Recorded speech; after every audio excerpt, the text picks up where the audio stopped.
చాకలి ఐలమ్మ 40వ వర్ధంతి సందర్భంగా అడ్డాకుల మండల వనరుల కేంద్రంలో బుధవారం మండల విద్యాధికారి వి ప్రకాష్ చాకలి ఐలమ్మ చిత్రపటానికి పూలమాల వేసి నివాళులర్పించారు. ఈ సందర్భంగా ఎంఈఓ మాట్లాడుతూ భూమి భుక్తి వ్యక్తి చాకిరి విముక్తి కోసం కొనసాగిన తెలంగాణ సాయుధ పోరాటాన్ని రగిలించిన అగ్నికణం, విసునూరి దొర గుండాలను ఎదిరించిన పోరాట యోధురాలు చాకలి ఐలమ్మ అని కొనియాడారు.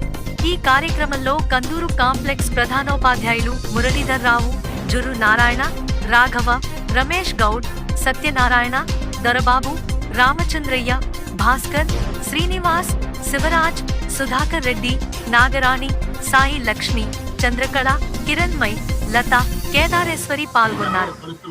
మనకు తెలంగాణ వచ్చిన తర్వాతనే ఇందుకు గుర్తింపు రావడం జరిగింది. ఎవరు కూడా ఆ మహిళలు తక్కువ కాదు తెలంగాణలో అని చెప్పేసి దీనికోసం ముక్తి కోసం తన 4 ఎకరాలను పంట పండితే వాళ్ళు తీసుకెళ్లేవారు జనాలు.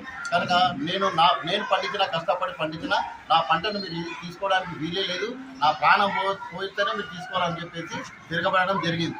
ఆ రోజు వర్ధంతి కావాలని మనం మీకు నివాళులు అర్పించడానికి మీరందరూ వచ్చినందుకు కూడా మీకు ధన్యవాదాలు. ఇదే సందర్భంగా అందరికీ నమస్కారం. ఈరోజు మరి చాకలి ఐలమ్మను సార్ చెప్పినట్టుగా ఆదర్శంగా తీసుకొని మనం కూడా ఆమె చూపినటువంటి ధైర్యము, ఆమె చూపినటువంటి ఆదర్శాన్ని మనం అందరం కూడా తెలుసుకొని నడుచుకోవాలని కొనసాగిస్తాం. ఐలమ్మ ఆశయాలను కొనసాగిస్తాం. ఐలమ్మ ఆశయాలను కొనసాగిస్తాం.